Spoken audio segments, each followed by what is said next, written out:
request protocol to escort His Excellency. The Assembly will hear an address by Her Excellency Mia Amor Mottley, Prime Minister, Minister for National Security and the Public Service, and Minister for Finance, Economic Affairs and Investment of Barbados. I request protocol to escort Her Excellency.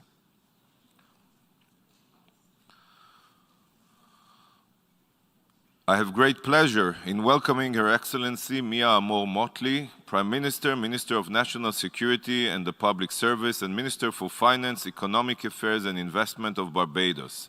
I invite her to address the Assembly. Thank you very much, Mr. President.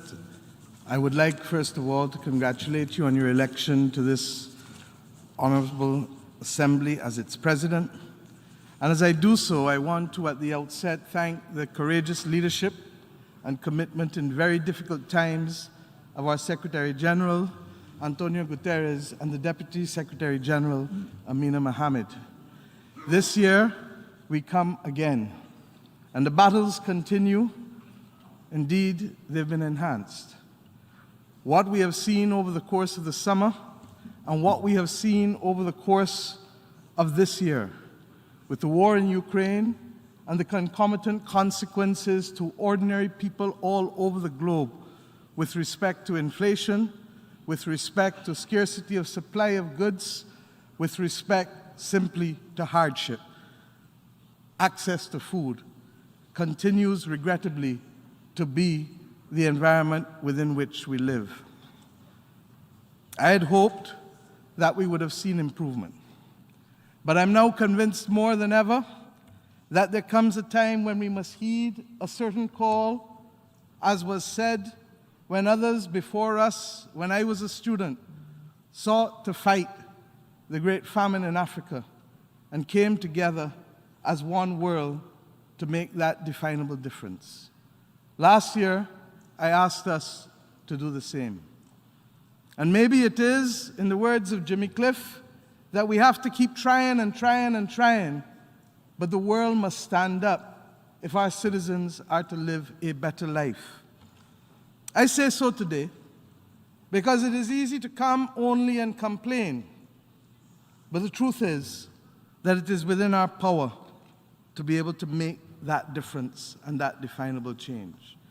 And we must decide whether we want to stand for peace and whether we want to stand for love, and whether we want to stand for prosperity, knowing that we choose to do so at the most difficult time and from the most difficult and deep place that we can do so in a very, very long time. I believe it is possible. But it is up to us to change possibilities into realities. And what do I mean? Mr. President, we have been speaking for a long time about the reform of this institution and about the recognition that there were only a quarter of the states that now exist when this institution was formed. Earlier this week, President Biden spoke of the need to reform the Security Council. We call and echo for that, but we go further, because we believe that a Security Council that retains the power of veto in the hands of a few will still lead us to war, as we have seen this year.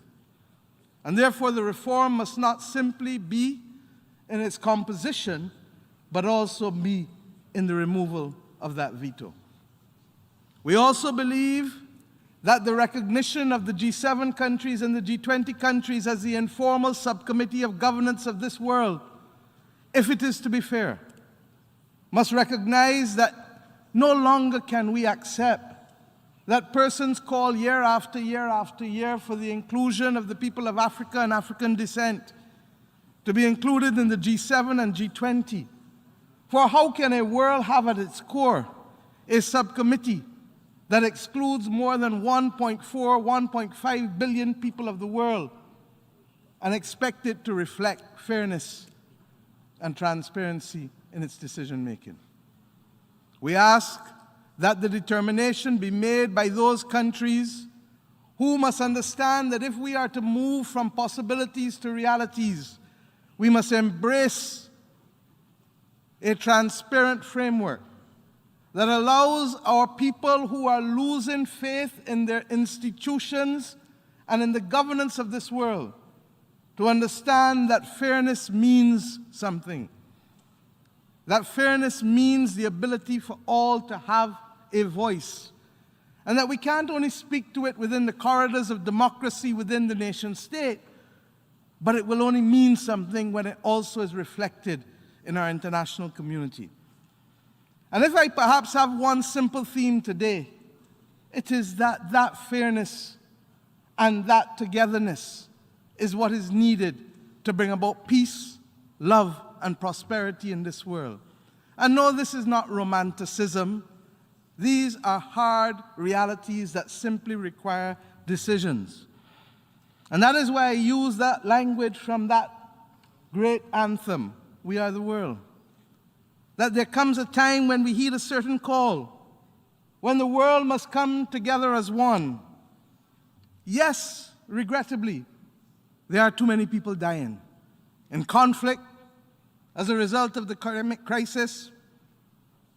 And the hand that we must lend to life comes in the decisions that we must make to reform and to fight for peace, not to fight to sustain war, wherever it is found across this world. To fight for reform, so that our citizens are not made victims of poverty because of the triple crisis of climate, of pandemic, and indeed, now, of the conflict that is leading to the inflationary pressures that leads, regrettably, to people taking circumstances into their own hand, as we have seen in Haiti in the last week.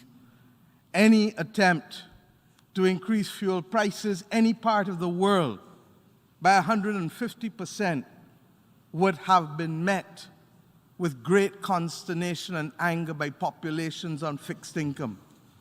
And when that happens in one of the poorest countries in the world, that has been trying for almost 230 years to find stability, and against the backdrop of exploitation that it has faced, we ask ourselves, to what end will the world stand up and be counted for the people of Haiti?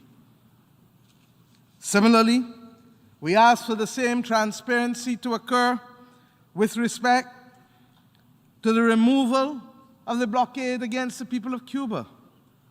This is the 30th year that the resolution has called for that removal of that blockade. But it has been there for 60 years. And I say simply to the people of the United States of America, do not be short-sighted in your goals. For in this hemisphere, peace and prosperity is the province of all. And yes, there may be problems on both sides, but there is nothing that justifies further hardship to people because of ideological differences. And if there are human rights differences, let us resolve them, as we have chosen to do with mightier countries across the world without the imposition of sanctions.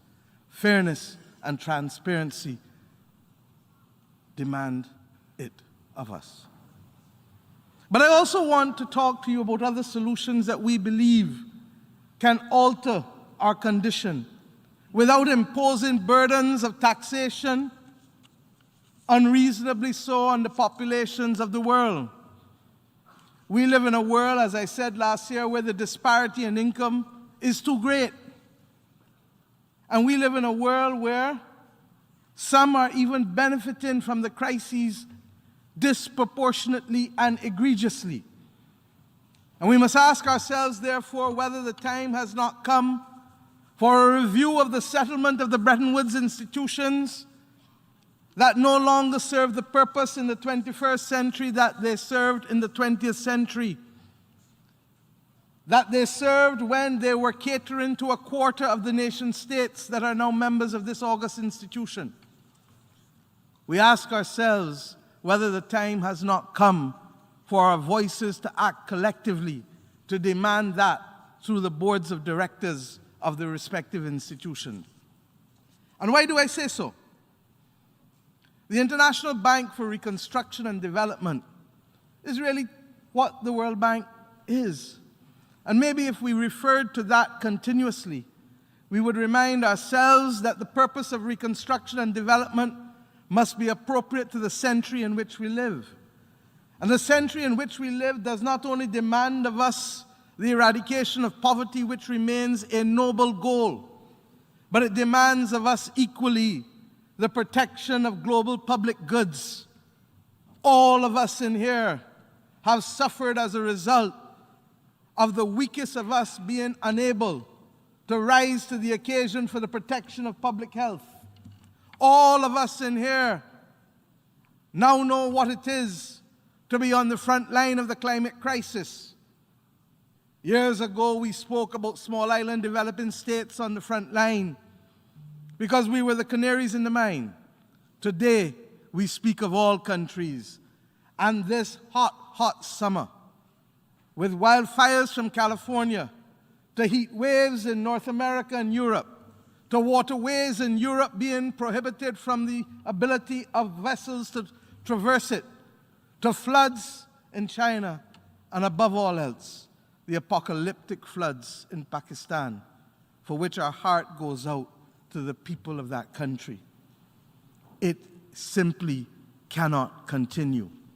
And any attempt to deny that the climate crisis has man-made origins is an attempt to delude ourselves and to admit that we want to be accomplices in the continued death and loss and damage that ensues to the people who are the victims of it. Our people demand better of us. We believe today that the most appropriate place to deal with global public goods is in fact the World Bank Group. And I'll speak more to this tomorrow, but I want to simply say that if companies, multinational companies, have contributed to the global public risk or benefit from the solutions for global public goods, then they ought to contribute to their resolution through a percentage, a small percentage of their profits, funding the needs of countries, whether it is in the issue of climate, stability and resilience and adaptation, whether it is for the protection of biodiversity both on land and in our waters, whether it is for the protection of public health against the next pandemic, the slow motion pandemic of antimicrobial resistance or others that we have not even contemplated, or the provision of education for each of our citizens, because to remain on this earth without the benefit of education is to be sentenced to life imprisonment from a young age. Or access to electricity, as 600 million people in Africa do without it. Or the equivalent to the right to knowledge and prosperity in our age, that is, access to broadband. And of course, as I said to Congress last week, believe it or not, the right to a bank account, because countries across the world are being denied the right to access correspondent banking and leaving their citizens and their economies to function as financial pariahs in a world that is supposed to be globally interdependent for the movement of capital. My friends, the provision of that fund to promote public goods at a global level is critical if we are to make a difference going forward and to achieve the peace, the love, and the prosperity to which I referred. I want to commend the International Monetary Fund for their rapid financing mechanism at the beginning of the pandemic crisis, and soon for the Resilience and Sustainability Trust that is about to be launched. That is the first recognition that middle-income countries should be able to access funding irrespective of per capita income, but dependent on climate vulnerability. And we say that for those who commend it to the International Bank for Reconstruction and Development, do not simply commend it for countries following a disaster, but let us do it for countries before the disaster. For every dollar spent, as they have researched, saves $7 in avoided expenditure, not to mention the lives that are saved. We don't want only to pay the undertaker. We want to save lives. But I ask the IMF to reflect on the fact that that resilience and sustainability trust may need to be delinked from quotas if it is to be effective. I am conscious that that will depend on more countries seeding that fund with capital, and more countries agreeing perhaps to allow their special drawing rights to be used there, just as we asked them to allow those special drawing rights to be used to allow multilateral development banks to significantly increase the money that is available to countries, particularly at this time as we are on the verge of a debt crisis, where more than 45 countries are facing the heat of the moment because of the increased cost of capital as a result of the monetary policies that are being put in place to fight the virulent cancer of inflation. I say now that we want to thank those countries that have come together to help us continue for the financing of sustainable development goals. And we link those goals to the global public goods. Why? Because they're fundamentally the right to development. They're fundamentally the right to give each person the ability to live a good life. And we can't be lost in the conflict and lost in the climate crisis and lost in the pandemic and forget fundamentally what our mission is. I commend those who continue to remember that. But I ask for us to reach a global compact that financing for development cannot be short-term financing and that it needs to be at least 30-year money. The world recognized that when it allowed Britain to be able to participate in the refinancing of its World War bonds, which were only paid off 8 years ago, 100 years after World War I started. Or when it allowed Germany to cap its debt service at the equivalent of 5% of its exports, conscious that the cataclysmic experience of war would not have allowed them to finance reconstruction while repaying debts incurred for war. My friends, we are no different today. We have incurred debts for COVID. We have incurred debts for climate. And we have incurred debts now in order to fight this difficult moment with the inflationary crisis and with the absence of certainty of supply of goods. Why, therefore, must the developing world now seek to find money within 7 to 10 years when others had the benefit of longer tenors to repay their money? I want, finally, to deal with the issue very quickly and to suggest to you that all of these things have been the subject not just of idle thought or arbitrary comment on our part. We had the good fortune of collecting in Barbados a large number of persons from civil society and academia at the beginning of August, end of July. And we settled on what we have come to call the Bridgetown Agenda, because we believe it to be a Bridgetown agenda for peace, a Bridgetown agenda for prosperity, a Bridgetown agenda inspired by love of humanity. And it is that agenda that speaks to the reform of the Bretton Woods architecture. We've asked and will ask countries and people to join it, because we believe that unless we take responsibility for ourselves, unless we accept that we are the world, we're not going to see a change. And as I come to simply this issue of climate, which will dominate us over the next 45, 48 days as we go to Egypt, let us remember that the trust that is needed to propel us to fight the great causes of our time will not be won by us breaching promises. The developing world, and in particular the small island developing states, came to Paris and agreed for a global compact. One of the key aspects of it that allowed us to do so was the promise of loss and damage.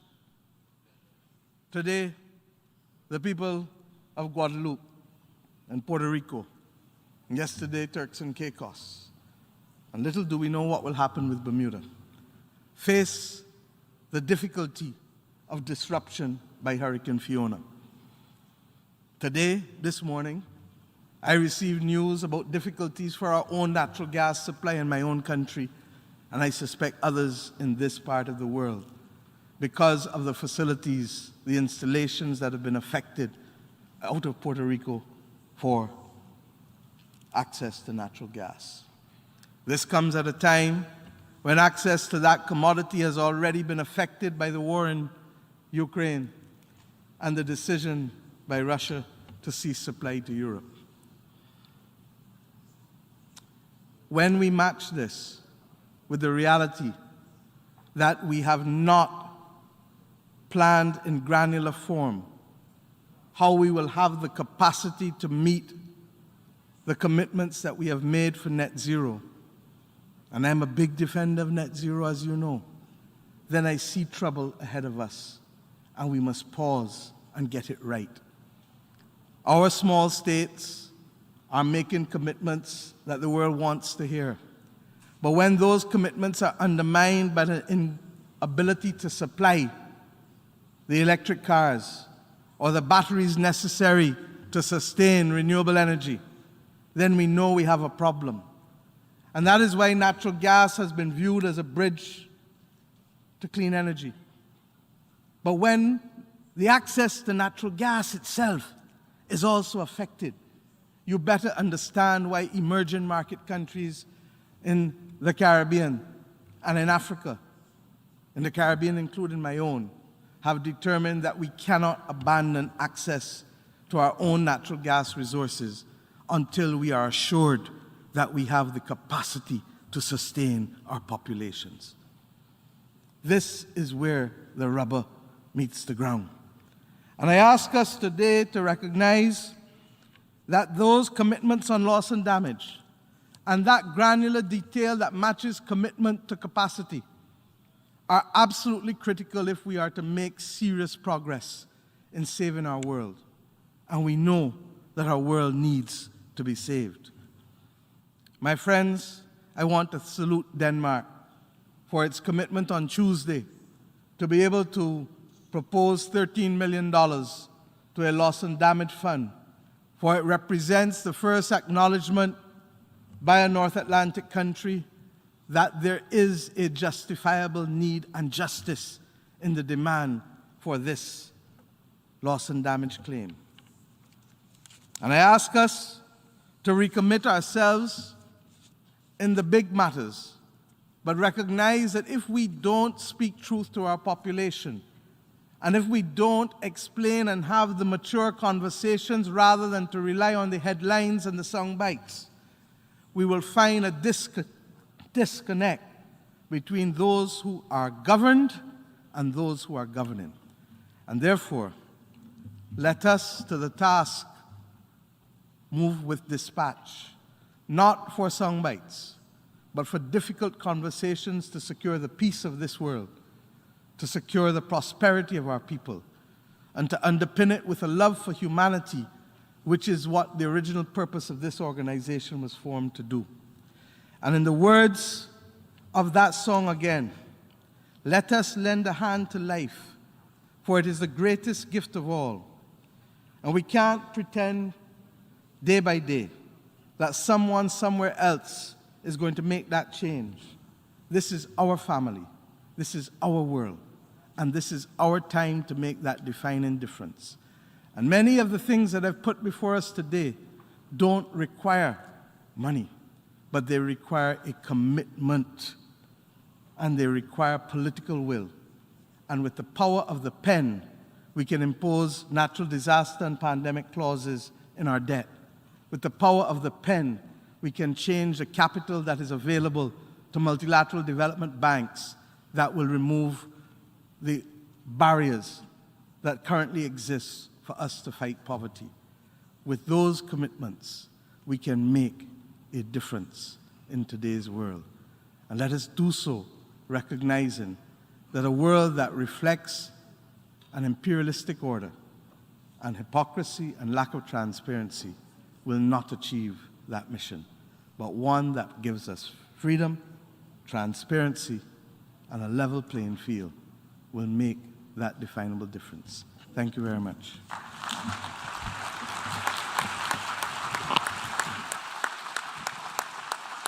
On behalf of the Assembly, I wish to thank the Prime Minister, Minister for National Security and the Public Service, and Minister for Finance, Economic Affairs and Investment of Barbados for the statement just made, and I request protocol to escort Her Excellency.